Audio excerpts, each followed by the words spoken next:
Alors Fabrizio est un jeune bourgeois de Parme, issu de la bonne société, catholique, bien pensant, etc. Il a une vingtaine d'années, il est un peu en révolte contre son milieu. Il rencontre de temps en temps un instituteur communiste qui l'intéresse au communisme, et lui-même essaie de discuter de ça avec un de ses amis qui s'appelle Agostino. Et il est promis à une certaine Clélia, de la haute société aussi. Et puis arrive une de ses tantes, qui s'appelle Gina, qui est une femme un peu névrosée, mais extrêmement libre. Et il va tomber amoureux de sa tante, il va devenir son amant. Alors on aura reconnu les noms de personnages et de lieux de la Chartreuse de Parme, de Stendhal. Et effectivement, le projet initial de Bertolucci, c'était de tourner une adaptation de la Chartreuse de Parme. Et il va suivre un peu quand même un peu de la dramaturgie de la Chartreuse de Parme. Mais le film est surtout traversé par les préoccupations politiques de l'époque. On est 4 ans avant mai 68, et on sent là en germe tout ce qui va se produire 4 ans après. C'est un film assez prémonitoire de ce point de vue-là.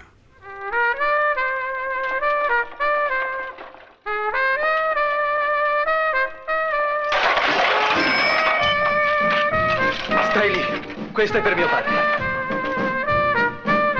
Le film tire son titre d'une phrase de Talleyrand, qui est citée en exergue. Celui qui n'a pas connu la vie avant la Révolution, prima della rivoluzione, ne sait pas ce qu'est le plaisir.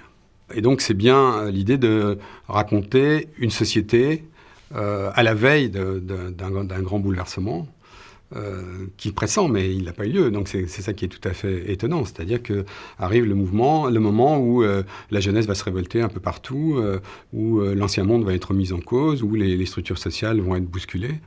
Je ne sais pas si vous vous souvenez, mais en France, Pierre Viançon-Ponté, dans Le Monde, avait écrit un article juste avant les événements où il disait « La France s'ennuie ». Bertolucci, lui, a pressenti l'insurrection qui vient.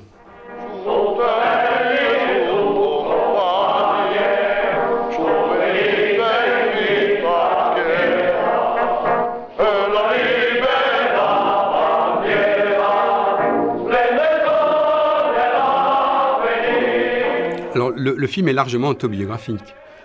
Bertolucci a 23 ans à l'époque, et comme beaucoup d'intellectuels de sa génération, il a été très proche du Parti communiste italien, et il vit cette tension entre son milieu bourgeois et son engagement politique. Et le Parti communiste italien, à l'époque, est encore dirigé par Palmiro Togliatti, qui est son fondateur, qui est un ami de Gramsci, et qui a fait tout le parcours. C'est-à-dire qu'il a été stalinien à l'époque de Staline. Et puis, quand il y a eu la dénonciation par Khrouchtchev du stalinisme, etc., il a commencé à mettre de l'eau dans le vin rouge. Et il a élaboré la théorie du polycentrisme, c'est-à-dire l'idée que les partis communistes pouvaient être autonomes les uns des autres, en tout cas se libérer un peu de la tutelle de Moscou. Et il a fait évoluer énormément le Parti communiste italien, qui était un des plus ouverts de l'époque, jusqu'à l'idée du compromis historique avec la démocratie chrétienne. Alors, bon, ça a été arrêté avec l'assassinat d'Aldo Moro par les Brigades Rouges, mais c'était quand même un parti assez particulier, le Parti communiste italien. E tu? Che cosa faresti? Che cosa credi di fare? La rivoluzione? Même si le film est plutôt désabusé, c'est-à-dire qu'il est plutôt du côté de la nostalgie du vieux monde que des lendemains qui chantent, il est quand même, par sa lucidité, quelque part une ouverture sur tout le cinéma politique italien qui arrive, quoi. Et lorsque Fabrizio, le héros, renonce au communisme dans une scène qui se passe à la fête de l'Unità, qui est l'équivalent de la fête de l'UMA en Italie, on se demande s'il n'anticipe pas la trahison des partis communistes au moment de mai, qui ne vont rien comprendre au mouvement qui se produit, et qui vont essayer de les réduire à des mouvements purement revendicatifs en leur déniant toute portée révolutionnaire. Ecco, mi muovo tra figure fuori della storia, remote. Figure in cui preesiste solo la Chiesa, in cui il cattolicesimo ha soffocato ogni oscuro desiderio di libertà. Alors nous sommes à Parme en 1962 et la ville est décrite non pas du tout comme une ville touristique, mais c'est plutôt la ville provinciale, ennuyeuse, triste, confinée dans ses habitudes. On voit les rues, les places, les gens qui vont d'un endroit à l'autre, etc. On a un peu l'impression d'être dans un film néoréaliste. Il y a un des personnages du film qui dit on ne peut pas vivre sans Rossellini. Donc il y a un peu ce regard-là, comme ça, un peu sur cette bourgeoisie, là, un peu décadente. Clélia, la jeune fille promise, passe son temps entre l'église et l'opéra. Et les parents vivent reclus dans un appartement extrêmement triste, avec des meubles anciens, des couloirs, et ils font la sieste en mourant d'ennui.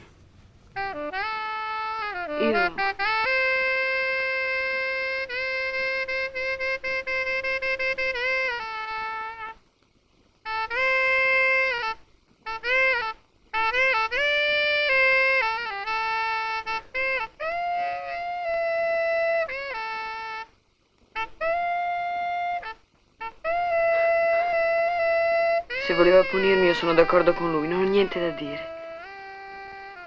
Perché io me lo meriterei ogni giorno. Ce film est un regard politique, évidemment. Mais c'est aussi un film romantique qui est stendhalien, quand même. C'est-à-dire que les amours sont très liés avec la situation. Clélia, la promise un peu fade, elle représente tout ce que la société bourgeoise de l'époque peut représenter comme ennui à venir ou prévisible, alors que la tante Gina représente, par son anticonformisme, par son goût de vivre, par sa folie, elle représente toutes les révoltes possibles, toutes les transgressions, toutes les choses interdites et qu'il sera tellement bon de faire. Donc le héros va être comme ça pris entre ces deux tentations, qui sont aussi les tentations politiques, c'est-à-dire est-ce qu'on accepte ce monde tel qu'il est, ou est-ce qu'on essaie de le briser et de passer à la phase de révolte. Fabrizio, comme Bertolucci, déteste ce monde qu'ils décrivent. Mais en même temps, ils sont tellement attachés. On voit bien la façon qu'a Bertolucci de filmer tout ça. Les images sont magnifiques. Enfin, il y a des mouvements d'appareil, il y a des cadres somptueux.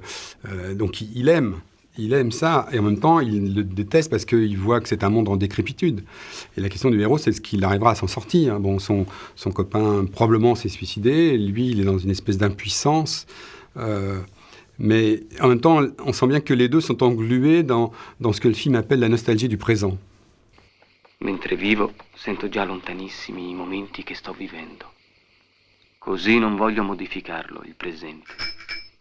Lo prendo come viene, ma il mio futuro di borghese è nel mio passato di borghese. C'est le premier film personnel de Bertolucci. Il a été l'assistant de Pasolini et il a réalisé avant La Comare Secca, qui est un film qui était sur un scénario de Pasolini. Donc c'est la première fois qu'il est aux commandes. Et on sent bien, du point de vue de la forme, les influences à la fois d'Antonioni, dans les durées de plan, dans les cadres, et aussi de Godard, qui l'admire par-dessus tout. Là, pour le coup, dans le rythme du film, dans les ruptures de ton, dans la violence du montage, il dit tout est ambigu et incertain. L'ambiguïté et l'incertitude se regardent comme dans un miroir. Le film est aussi un film lyrique. Et il va y avoir un espèce de point culminant de ce lyrisme à la fin du film, dans une séquence qui se passe à l'opéra, qui est tout à fait étonnante, où on joue le Macbeth de Verdi, et se joue dans les coulisses, dans les couloirs, au son de l'opéra, la séparation entre Fabrizio et Gina. Et là, on est chez Visconti, quoi. C'est-à-dire autre grand bourgeois marxiste. Et c'est absolument somptueux. Ecco. Sei arrivato, no? Allora ciao. Gina, è stato meglio così. Per te e per me. Non c'era niente da fare. Lo sai come sono fatto. Tu mi hai capito più di tutti. Per questo te ne sei andata. È stato giusto. Hai deciso tu anche per me. Lo so quanto ti ho fatto soffrire. Non credere che non lo sappia.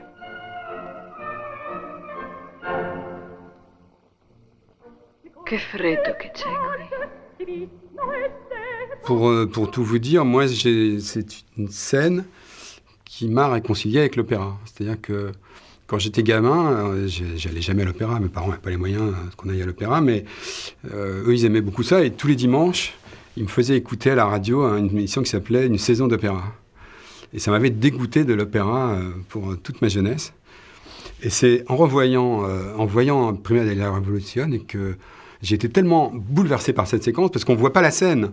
On entend l'opéra, et c'est en contrepoint d'une scène de cinéma, enfin, qui est vraiment, en plus du grand cinéma, c'est magnifiquement filmé. Ça m'a redonné envie d'écouter des opéras, d'aller à l'opéra, enfin, pour la première fois de ma vie, etc. Donc, je dois beaucoup à Bertolucci de ce point de vue-là.